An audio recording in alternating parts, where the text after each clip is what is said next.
Ang bulahan ug ang alaot. Lucas Kapitulo 6 versikulo 20, 26. Anya mitano si Jesus sa iyang mga sumusunod ug mingon. Bulahan kamong mga kabus.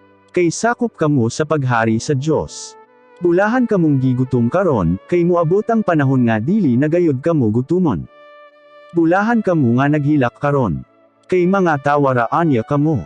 Bulahan kamo kon tungod sa inyong pagsunod kanako nga anak sa tawo damtan kamo sa mga tawo, isalikway, biay-biayan, ug dauton ang inyong ngalan. Mauusab ka na ang gihimo sa ilang mga katigulangan ngadto sa mga propeta kaniadto.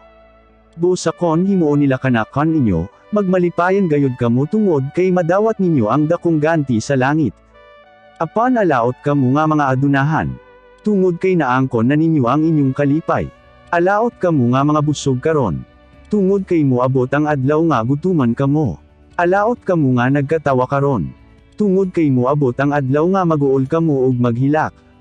Alaot osab kamo kon gidayeg kamo sa tanan, tungod kay gihimo osab kini sa ilang mga katigulangan ngadto sa mga mini nga propeta.